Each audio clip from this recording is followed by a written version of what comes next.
What current anime character has the best chance at becoming a UFC champion? Now, obviously, pretty much any anime character would become a UFC champion because, well, even without their powers, most anime characters can punch holes through brick walls. But no, I'm more interested in seeing what character would have the best chance in the UFC without powers, so just based on their martial arts in real life. Now, obviously, most people would be tempted to suggest someone like Goku, because let's face it, he's the most famous martial artist out there in anime. But to be honest, his style's a bit more based on things like Tiger style Kung Fu. I know he practices Kame style, but that's what the artist uses real life inspiration. Beyond that, you might want to look at somebody like Oma from King and Ashura, which is an MMA anime, but let's face it, there's characters better at MMA than him. I mean, if you look at the King and Ashura versus Baki anime, bro straight up only survived because of plot armor. And speaking of Baki, people are going to look at someone like Yujiro Hanma, who would be the strongest character in their verse, but to be honest, bro's pulling out superpowers left and right like it's nothing. I mean, both him and Baki regularly do things that are physically impossible in the real world. While they do have some good knowledge of most martial arts that exist, their styles tend to stray a bit from what really works in modern day MMA. Oh no, if I had to pick one character whose style I think would be the best if you or I were to take it into a real world MMA match, the person who currently has the most realistic style in all of anime, I'd have to go with this character right here, Cosmo Imai from King and Ashura. To start things off, he's the best Brazilian Jiu-Jitsu practitioner in all of anime.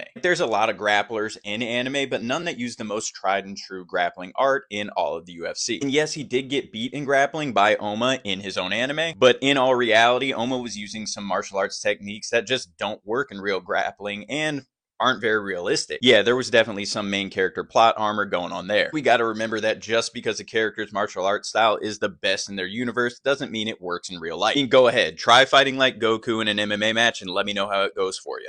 You ain't him. But more importantly than that is what happens with Cosmo after the time skip. Cosmo is not only a Brazilian Jiu-Jitsu and grappling master, but he reaches top level pro kickboxing proficiency. We know this because after the time skip, the first thing we see him do is take down a world champion kickboxer in kickboxing. So while I wouldn't say he's the greatest martial artist in all of anime, I would say he has the most realistic style of any character I've seen in any series. But who do you think would have the best chance of becoming a UFC champion if they were just a regular guy with strength like a regular pro fighter?